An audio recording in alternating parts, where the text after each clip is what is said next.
Passando antes do vídeo, só pra falar que a gente tá com Live Pix. Quem quiser ajudar o canal donatando, o link tá na descrição. Então, eu tava pensando esses dias em temas pra vídeo, aí eu fui abrir minha DM no Twitter, aí me perguntaram se eu iria fazer um vídeo sobre Vinland Saga quando acabasse. E eu falei com certeza, né? Porque é um dos meus mangás favoritos, se não o meu favorito. Então, a princípio eu ia esperar acabar para fazer um vídeo sobre, porque não consigo ver muito sentido em fazer um vídeo sobre a obra incompleta ainda. Mas, nesse mês, vai sair o último capítulo de Vinland Saga. Aí eu vou falar aqui sobre o protagonista dessa obra, né, o Thorfinn, e ele tem várias fases. Eu vou fazer um vídeo para cada fase. E a primeira, que vai ser dita nesse vídeo, é a dele criança. Então, começando do começo, é importante você saber que Vinland Saga não é totalmente fictício. Obviamente, algumas coisas aqui e ali são invenção, só que, por exemplo, o Thorfinn realmente existiu, foi um explorador islandês no período viking e também tentou colonizar Vinland. E a terra de Vinlândia também existiu. Ela ficava na costa leste do Canadá e, assim como é dito no mangá, era uma terra quente onde cresciam plantas e árvores em abundância. Coisa essa que, para os vikings que moravam no norte da Europa, onde é frio 12 meses do ano, é uma coisa que eles sonhavam com. Enfim, quando a gente conhece Thorfinn, ele é uma criança que, assim como todo mundo, quer se tornar um guerreiro, porque é viking, e quer entrar em Valhalla. Mesmo com seu pai sendo contra, ele sempre quis se tornar. E quando os Jons Vikings, que também existiram na vida real, vieram chamar seu pai, Thors, para uma batalha iminente, o Thorfinn descobre que seu pai não era só um guerreiro, mas ele era um dos mais bravos guerreiros de todos. O Thorfinn, com a empolgação de criança, pede para o seu pai para levá-lo no barco. Mas ele obviamente nega. E em uma noite o Thorfinn estava planejando ir escondido no barco com seu pai. Então ele estava procurando uma espada, qualquer arma assim. E é nesse momento que o Thor solta aquela famosa pedrada que você já deve ter ouvido. Você quer uma espada? Thorfinn, ela serve para matar pessoas. Quem é que você vai matar usando essa espada, meu filho? Os inimigos. E quem são os seus inimigos? Gente igual ao Halfdan. Escute com atenção, Thorfinn. Você não tem inimigos. Ninguém tem. E eu acho muito da hora que nessa cena, Thorfinn ele só sai correndo, porque, assim como todo mundo, ele achava que seu pai era só um covarde que estava fugindo por medo. Quando ele soube que seu pai era um guerreiro que fugiu da batalha para viver no vilarejo da Islândia, né, que é onde o Thorfinn nasceu, ele pega uma decepção enorme de seu pai. E essa atitude de sair correndo é legal para pegar o amadurecimento, a evolução do Thorfinn, que ele nunca faria isso atualmente. Indo mais pra frente, quando o Thorfinn vê seu pai morrendo e começa a perder a cabeça, ele entra infiltrado no barco de Askeladd e promete vingança. Só que é vingança como um viking, então tipo, sem jogo sujo. Ele queria se vingar com honra em um duelo 1 contra 1. Coisa essa que acaba resultando na sua participação no bando de Askeladd. Com ele manipulando o Thorfinn para derrotar seus inimigos e em troca terem um duelo.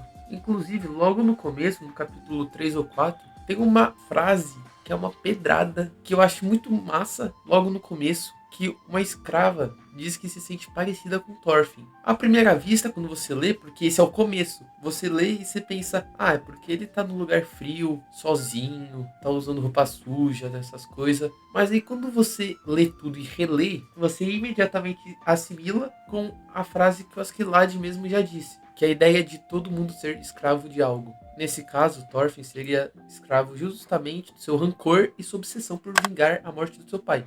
O Thorfinn, desde criança, sonhou em ser um guerreiro, um viking. Mas logo no seu primeiro campo de batalha, ele viu o seu pai ser morto. E desde então ele jurou vingança. Isso pode muito bem ser uma analogia a quando você quer muito algo e quando você consegue, você vê que esse algo não era isso tudo. Por exemplo, como a gente está aí no período de Copa do Mundo de clubes, os clubes brasileiros estão indo muito bem, vamos pegar o FIFA de exemplo. Tipo, normalmente o FIFA é tudo igual. Mas aí agora, vamos supor que todo mundo começou a falar que o próximo FIFA vai ser diferente, que ele vai ter mundo aberto, que ele vai ter o Brasileirão. Aí você já pensa como? Pô, vai ter o Brasil, mundo aberto, eu quero jogar. Aí digamos que 10 pessoas compraram o jogo e uma era seu amigo. Aí as 9 falam, o jogo realmente tá bem melhor que os outros, realmente tem mundo aberto, o Brasileirão tá. Aí o seu amigo fala, parça, tá exatamente igual e tá até pior. Mas aí você pensa, pô, 9 pessoas estão falando que tá diferente, né? Então eu vou lá e vou comprar. Aí vai lá e você gasta 500 conto